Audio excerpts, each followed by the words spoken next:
just got played in by the band The Abstinence. This is their song, The Sheriff of Chinatown. It appears on their album, Al Inferno en Paz, and it appears on this episode of Monster Kid Radio with their permission. This is Monster Kid Radio. I'm your host, writer, Derek M. Cook, and I want to welcome you to the podcast devoted to the classic and sometimes not so classic genre cinema of yesteryear, and this time around, kind of stepping outside of the box a little bit. Typically we talk about movies going back to the silence to about the 60s or so. However, the movie we're talking about this time around is from 1975. I'm talking about the film Infra-Man, also known as Super Infra-Man. It's a movie that Ray Jelinek wanted to talk about here on Monster Kid Radio. Now, you've heard Ray on the show in the past. He's joined me for, well, I think more Monster Kid Radio crashes than anybody out there who's joined us at a Monster Kid Radio crash. And I've recorded with him for another spin-off show down the line, which I'll talk about here at the end of the episode. Well, this time around, Ray was a guest proper, and this week we're talking about this movie that he saw when he was a kid in the movie theaters. And, you know, it's a lot of fun. I'm excited. Now, this is part one of our discussion of Infra-Man. In this episode, we're going to talk about kind of a super surface level discussion of the movie, where he first saw it, that sort of thing. Now, we're going to get more in depth into the nitty gritty of the movie in the next episode of Monster Kid Radio here in a couple of days. So you'll want to come back for that. Now, between episodes, you're going to want to go to our website, which is at monsterkidradio.net. Now, over at monsterkidradio.net, you can find everything you need to know about Monster Kid Radio between episodes. You've got links to our Facebook group, our Live 365 channel, our YouTube, our Flickr album. All of it's right there. Plus, you can find a link to every band and every song that's appeared here on Monster Kid Radio in the past 93 episodes, up to and including The Abstinence, which you can find over at the-abstinence.bandcamp.com, or just follow the link in the show notes. Now, in addition to the Facebook group, we also have a Facebook page. You can find us on Facebook. If you are a user of Facebook, I'm going to ask you to like us on Facebook. And if you do like us already and you see our announcements on Facebook, don't just like them, but maybe share them with your friends on Facebook, because Facebook has kind of changed how they do things. I've mentioned this before. I'm going to mention it again. Monster Kid Radio doesn't have the budget that Facebook's looking for when it comes to promoting our posts on our page. Even if you already like us and you follow us on our page, you're not going to see everything we post because Facebook charges for that now. We might not have the advertising budget, but we've got the listeners. So if you see something posted in the Facebook page, just share it, and more people will see it. Now, if you have any thoughts about anything that we've talked about here on the show, email us at monsterkidradio@gmail.com, or give us a call. Our voicemail line is 503-4795-MKR. That's 503-479-5657. And finally, we are getting very close to our 100th episode, and we are asking you to help us decide the Monster Kid Radio Top 10 Classic Movie Monsters. Head over to tinyurl.com/monsterkid100, or again, just follow the link in the show notes, and you'll be taken to a link that will allow you to fill in a form to list your top 10 classic movie monsters. Now, for sake of ease, we are cutting things off at 1970. So anything that happened post-1970, we cannot include that entry. Anything before 1970, though, if you've got some classic movie monsters you want us to make sure we recognize in episode 100, fill in the blanks, fill in your name and email address. In case I have any questions, I can drop you an email and ask you to clarify what you put in. We need this by May 14th. And on episode 100, we're going to have a prize for somebody. We're going to put all the names into the Magic Lovecraft hat. I'm going to draw a name, and you're going to get a prize. The prize pack so far includes an unopened copy of White Zombie on Blu-ray. And that's just the start, folks. Keep listening, and you'll hear more about the prize pack we're putting together. And I'm really eager to see what you guys and gals consider your top 10 classic movie monsters. Why don't we go ahead and get on with the show and get to Ray and part one of our conversation about Infra-Man right after this. They're 12 miles of bad road, and now they have a microphone and their own show. It's the Daily Grindhouse Podcast, the official podcast of DailyGrindhouse.com. Starring G. You tell that bitch who sent you here how sorry I am I can no longer be her friend. And the man called Perry. I'm the one that killed Monday, whooped Tuesday, put Wednesday in the hospital. All the birds did a tell Friday, not the birds Saturday on Sunday. Reviewing the hits and the hidden from the world of exploitation cinema and beyond. Featuring exclusive cast and crew interviews. Past guests include John Carpenter, Robert Forster, Brian Trenchard Smith, but still no Steve Guttenberg. We'll get him someday. We promise. We promise. The Daily Grindhouse Podcast, available on iTunes, Stitcher Smart Radio, Podomatic, and of course at dailygrindhouse.com/podcasts. The Daily Grindhouse Podcast. Tough films for the rough crowd. Got the goddamn message? Let's go to work.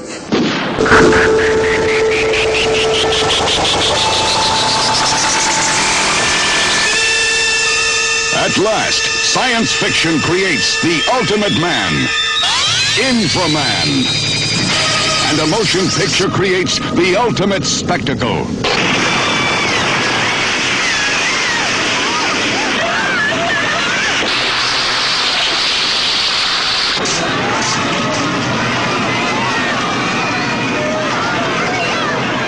Adventure beyond your wildest imagination with the man beyond bionics. 6 million light years beyond believability. Is he man or machine? Electronic circuits integrated with living cells in the living body of a man. Powered by nuclear energy.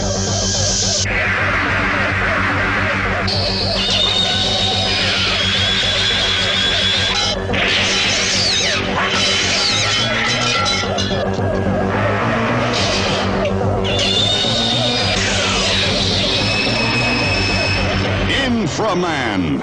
You won't believe your eyes.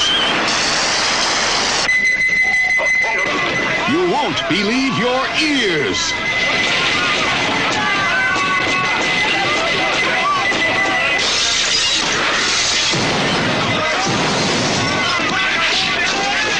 You won't believe your mind. Now, Joseph Brenner brings you the most advanced product of bionic science, towering above them all. Thunderbolt fists. Rocket feet. Can Infra-Man survive heat that melts rock? Cold that freezes fire? Is Infra-Man a match for men of steel?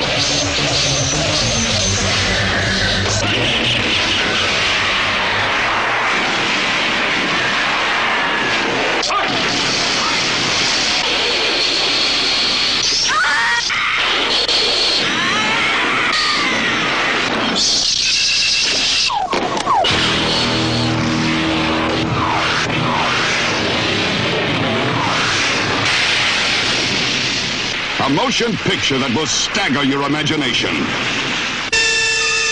Man, the ultimate in science fiction.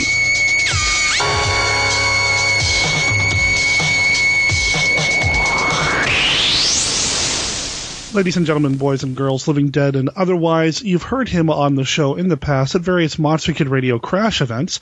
If we ever get to 50 honest reviews in the iTunes Store and we launch our Creature from the Black Lagoon special, you're going to hear him on that, and you're going to hear him today on Monster Kid Radio. I've got Ray Jelinek on the line. How's it going, Ray? It's going good, going good. Excellent. Well, I'm excited. Yeah, it's an exciting time indeed. Oh, yeah, and it's exciting because we're going to fast forward a little bit. Typically, Monster Kid Radio kind of sticks to the 30s to the 60s, but as soon as he brought up this 1975 gem to me over a year ago. Yeah, it's been over a year. Yeah, we had to talk about this movie, man. We're talking about, and I'm not going to try to say it in its original Mandarin because, well, I have a birth defect that prevents me from speaking other languages. Infra-Man from 1975, released here in the States in 1976, also known as the Super Infra-Man. Some movie posters actually have the S shield on it. Mm-hmm, exactly. Wow. And everything you see online, it says Super Infra-Man for the most part. Yeah. Except for the white poster. I kind of like that white poster. Mm-hmm. Now, the white poster, if it's the same one that I'm looking at right now, it also calls him the man beyond bionics.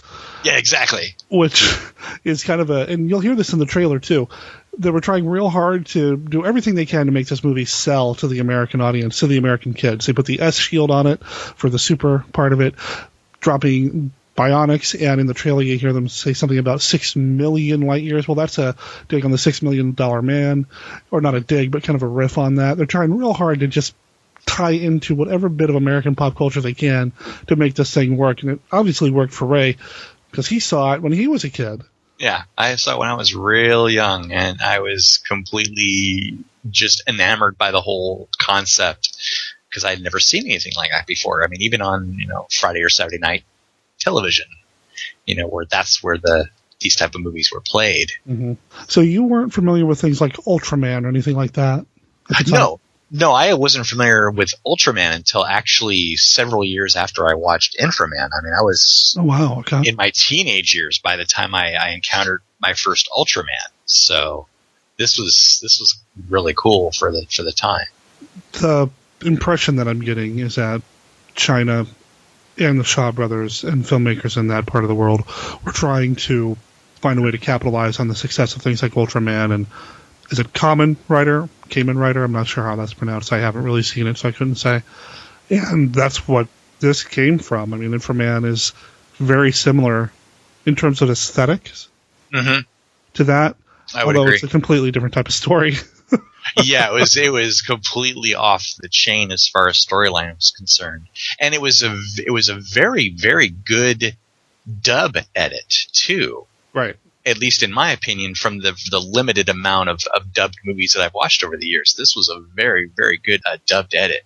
That's important to bring up because Ray and I both saw this courtesy of Amazon streaming, and that's the only version that we could get that way. So if you have Amazon Prime, you can definitely go online right now and watch it. I would like to see it in its original language at some point, but like I said, it was a Shaw Brothers production, and a lot of times the Shaw Brothers would not record native sound anyway, because they knew they were going to dub a lot of their movies for different markets.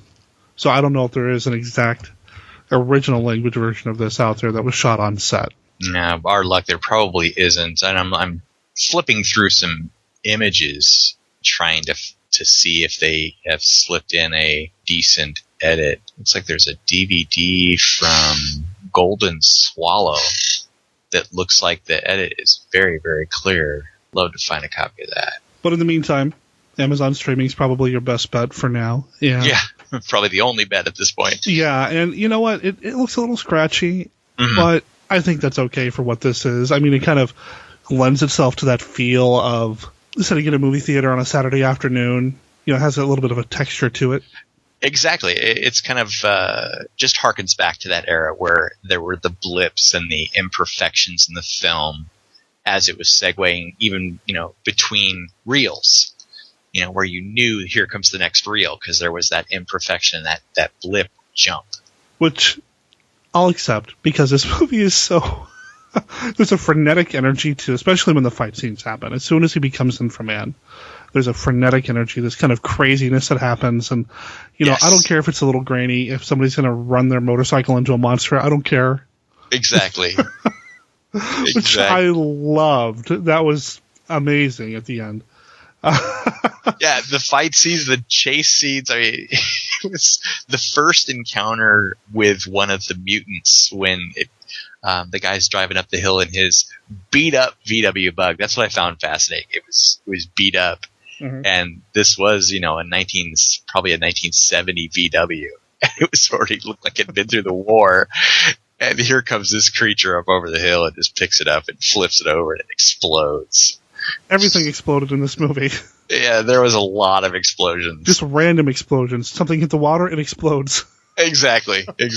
Oh, it was a trip, man. It was so much fun. So this movie, our main villain is Princess Dragon Mom, who is going to take over the world and pretty much just shows up on every TV station and radio station and says, I am now in control. That's it. I'm here.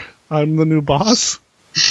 I'm in charge. And then, of course, she sends some monsters out, her mutants, out to kind of enforce her will on the rest of the world. But Rayma and company are not having it.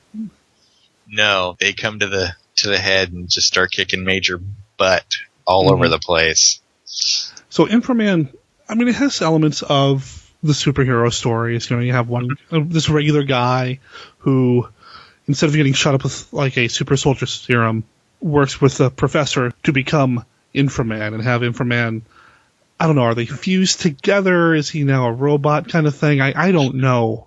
That's what I kept trying to figure out when he was on the table and they were putting him, well, basically assembling him. Every time he put a new piece of electronics on him, that body part kind of flashed with robotics. So I don't know if it was fused under his skin or what have you, because he still had the ability to change back and forth between Ray Ma and Infra-Man, which I found fascinating.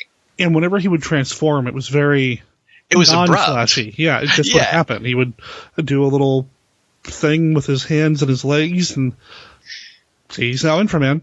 Exactly. It wasn't like Shazam, where, the camera panned around as the lightning hit, and, you transformed from the kid to Shazam. It's just kind of boom, there he was. Maybe that was a special effects limitation, but whatever. I mean, it worked. Once he eventually became Infra-Man, because there were a few fight scenes where he decided to, somebody decided that Rayman needed to fight without getting into Infra-Man, which, when that started happening, especially more than halfway through the movie, I start getting impatient because I want Infra-Man. It's like, come on, man. Give me Infra-Man with those Thunderball fists and the Infra-cutters and all that stuff. I want all that. Exactly. I want that sound when he jumps. That whee! And I think that was Hong Kong's attempt to build up the momentum to the great reveal, Let's see if we can develop a story, which they tried their hardest. They did pretty well for the time. As far as the story goes, it's pretty basic. It's Princess Dragon Mom wanting to take over the world. She's got monsters at her beck and call, and Infra-Man's trying to stop her. That's pretty much it. And I did it seems like they spent more of a budget on the Minion costumes than they did on the monsters. The skull. I liked that. Those were awesome. Her stormtrooper type characters who were always there, always disposable. Pretty much all black except for some white ribbing. Black motorcycle helmets with some white horns and then a skull inside the helmet. I liked those guys a lot. Those are the action figures I'd buy a bunch of if there were action figures for this movie. That would be the thing I would probably buy. I would buy an Infra-Man, and then I would buy just a ton of those stormtroopers. Yeah, they were pretty cool. They didn't speak, I don't think. No, they were just cannon fodder. None of them spoke. Yeah, exactly. They were. Yeah, exactly. That's exactly what they were. But that's not to say there weren't some pretty interesting looking monsters. I forgot, and I had mentioned that I had seen parts of this as a kid. I don't remember seeing the whole thing, but I had forgotten that there were so many rubber-suited monsters in this, and at one point they even get giant size. I want to say the spider creature, the red one, is the one that increases in size, and I completely forgot about that fight scene when Infra-Man was like, okay, fine, and he grows. He had the ability to increase his size, and then they have the big battle scene in the power lines, and he thinks he destroys the creature, and then you see the little creature running away, and I'm like, oh, I remember this, and then he steps on him. I was shocked by that. Yeah, I thought they would have cut away, but that was something you probably wouldn't even see in today's cinema at some point. Unless it was heavily digitized. Seeing true special effects was another good thing about this movie. That's true. There were some optical effects, or at least what passed for optical effects in 1975. But no, I was kind of shocked by that, and I was shocked that it was almost kind of brutal. I guess, I've been watching a lot of Godzilla movies and Ultraman and Ultra Q and things like that, and yeah, the monsters get killed or dispatched or whatever, but it's not 100% bloodless, but not as bloody. It's not very gooey, and when Ultraman, look at me, when Infra-Man steps on that little monster, I mean, it's gooey. It splooshes out from underneath his boot. Didn't exactly expect that, but then it is 1975, so there are some things that they're doing here that you wouldn't see in, say, like a 1960s Godzilla movie. Like when the guy gets dropped into the pit. Yeah. And you see him burn up when he hits the magma at the bottom. I'm flashing back to Temple of Doom there. Well, and it's a lot of stuff. I mean, the 70s, overall, the film and even television, it seems, looking back, 70s TV and 70s movies were a different kind of violent than they were heading into the 80s and 90s, where it was more sanitized, more clean looking. Yeah, especially in like the late 80s and then right into the 90s when everything was super, I think you said sanitized. That's the best way to put it. Yeah, everything got very scrubbed clean and not very gritty and grimy, and nobody wanted to get dirty. But yeah, you're right. In the 70s and in the early 80s, it was a different time. Exactly. And now it's starting to cycle back through. I mean, we're starting to get more gritty television, more gritty movies. Everything has its time, I guess. Yeah. But yeah, this definitely showed something that I don't think a lot of people were expecting at the time. Especially considering that I'm imagining the target audience was kids. Mm-hmm. The market, if you look at a lot of the other robot stuff of that era, their children seem to be more aware of things than ours were. When we were doing Saturday morning cartoons and the, Schoolhouse Rock, I think their cartoons were more abrupt and than ours were. Put it, yeah. Yeah. So. But yeah, I mean, that fight scene's fun. Mm-hmm. The dubbing of some of the monsters is cartoony at times. Yeah. The guy with the drill on the hand, and I don't know what the names of any of these monsters are, but there's a guy with the drill on his hand, and he's breaking into the transformer area, and he's going to blow it up with a bunch of sticks of dynamite. He's got the very over-the-top cartoony voice. Yes. I think that was Nemesis, wasn't it? Or was that the other? I don't remember. Yeah, that might have been Nemesis, because, like I was mentioning earlier, there weren't any names to these monsters. I mean, they were the mutants, and then Nemesis was the only true named one other than the villainess. And even her sidekick, what was her name? Demon? Yeah, Lord? she did. Demon There was another chick girl. or something. There was another woman that I wanted to talk about as well, because she had something pretty cool that I can't help but wonder if Del Toro saw that at one point. Because she holds up her hands and she's got the eyes in the hands. Oh, yeah, like the Pan's Labyrinth type. Yeah. Mm-hmm, mm-hmm. That was neat. And then they start shooting lasers out of the eyes and all that. But it was really kind of cool to see. So I didn't expect that. I knew the hands looked a little funny when you're seeing her manipulate her hands. They look odd. But then she's surrounded by these mutants and monsters, so she fit in. Exactly. But then she holds the hands up, and then she's got eyes in the palms of her hands that start shooting lasers or whatever they were. I thought that was pretty cool. That was really cool. Spoiler, later on she gets them cut off. So, right. Which, again, there's a sense of finality and brutality in this movie that I think you wouldn't necessarily expect going into it, with her hands getting cut off, and then later on somebody's head gets chopped off, which... Well, that was a bloodless chop. It was kind of... It was wonderful, though, because it just kept happening over and over again. Right. And you almost thought to yourself, okay, when is this going to end? When is he going to try another tact? And then he tries the other tact and it wins, Yeah. So, and I was like, why didn't he think of that, before the 36 times he cuts this chick's head off? I looked over at Brenda, who's sitting next to me watching this movie, and he said, I so want to see a shot of the pile of heads at the bottom of the floor. And they do show it. Yes. If you notice, there's like 3 or 4 heads on the ground. It was brilliant. I had so much fun watching this movie. I had so much fun. It does feel very episodic. Mm-hmm. It felt like maybe it could have been chopped up and run on television. Yes. And maybe even set up for a longer series, because there is some, I suppose, foreshadowing taking place. It doesn't look like there was ever a sequel made, but there's some foreshadowing taking place when there's the family, and I believe this is the professor's family. I'm not sure, though. So. Yeah. And they're out having a picnic or whatever, and the little girl, I want to be Infra-Girl when I grow up. And it's like, well, it's going to, it would be tough, and you got to go through a lot of stuff. And I felt the ending was a bit abrupt, too. Yeah. I mean, the movie went right up to the end, and then there was only like 30 seconds where they wrapped it all up. They all get in that beat up boat and boat away. Exactly.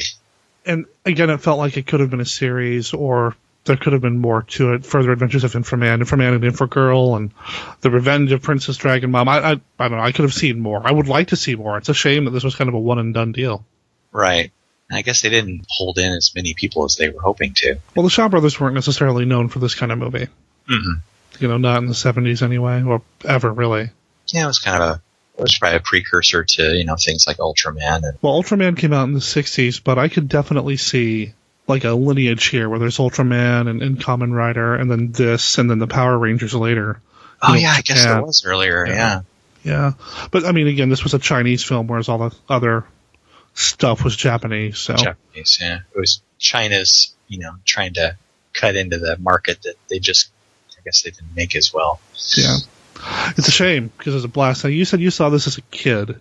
Yes. Did you see it start to finish? Did you know what you were going into when you first saw it? From what I remember, because it was just so long, I was like maybe, I think 8 or 9 when I saw this movie. And it was just, I figured 1977, 78. And the only thing I remember seeing is the poster on the outside of the theater, because they had from what I remember, this place, it was called the Park 4 Theater in Ralston, Nebraska. I mean, population of about, maybe 8,000. And they had the coming soon marquee, and this was one of the posters on it. I was like, oh, that looks really cool. So yeah, I went into it totally expecting just almost a cartoon. And then just coming out just blown away at this superhero monster movie. And I wish I had seen that as a kid in the theater. I don't know where I saw parts of it. It might have been, on Showtime or something. We were a Showtime household growing up, so it might have been something like that. But I mean, the movie poster is amazing. I want a copy of that movie poster now. Yeah, that movie poster is really cool. I mean, even by today's standards, it's a really, really well thought out poster. It looks like there are other copies of this movie, like a more cleaner edit. I was just looking at that and noticing that there is an edition from Image Entertainment, and the reviews are pretty good. Yeah, it came out, looks like 2006, so we must be looking at the same thing. It's only $9. Mm-hmm. Yeah, I'm thinking that might be a purchase. Hello, Amazon wishlist. Exactly. But yeah, overall, this was such a fun movie. I don't think you can get any more fun for that era, at least coming from the place it did. That's the biggest word you can use for this movie is fun. And if you read the reviews on the DVD, so many people say it's fun and insane, and one says the best bad movie ever made. I don't know if it's a bad movie.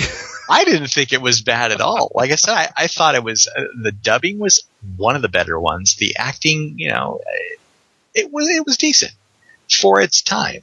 Yeah, and when I asked you which version of the movie you were watching, because I wanted to make sure that I was on the same page, and not realizing that the only version on Amazon was this dubbed version, you had even mentioned that the dubbing kind of made it even more fun and entertaining. And there is a level of cheese and cartooniness to it, especially with that one monster that I was describing earlier. I don't know if this movie would be nearly as... I mean, it'd still be entertaining, but the level of fun, at least for us Americans...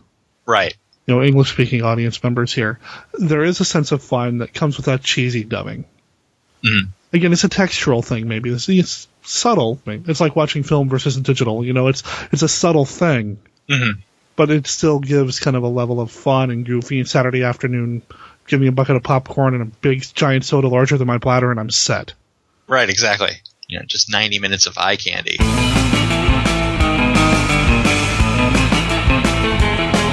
Man, I'm wishing I could have seen this movie in the theater on the big screen. How much fun would it be to see this thing? Wow. Ray, I'm jealous of you, brother.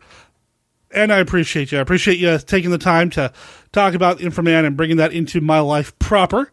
Like I mentioned, I think I've seen bits and pieces of this growing up, but to see it in one sitting, man, that's a lot of fun. It was a blast. It was a blast recording with you, and I think you guys and gals are going to like listening to part 2 of our conversation of Infra-Man, which is going to be coming out here in a couple of days on episode number 94.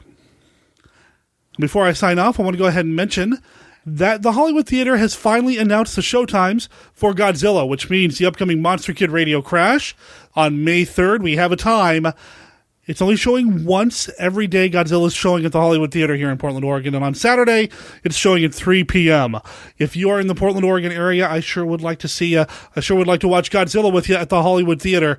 We have an event page set up on Facebook, or you can go over to hollywoodtheater.org. And that's theater spelled R-E, not E-R, .org. You can buy your tickets in advance.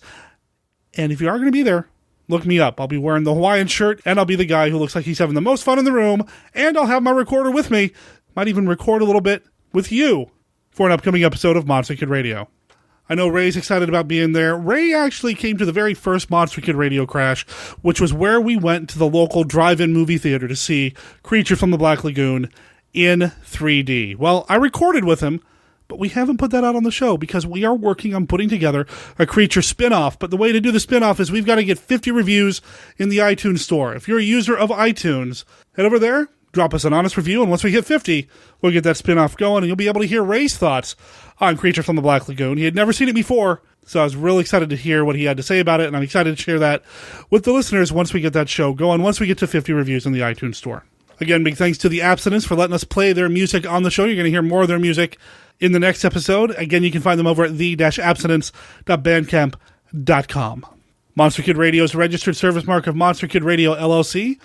All original content of Monster Kid Radio by Monster Kid Radio LLC is licensed under a Creative Commons Attribution, Non-Commercial, No Derivatives 3.0 Unported license. Of course, that doesn't apply to the song The Sheriff of Chinatown. It appears on the album Al Inferno and Paz by The Abstinence. It appears on this episode with their permission. Talk to you guys and gals in a couple of days.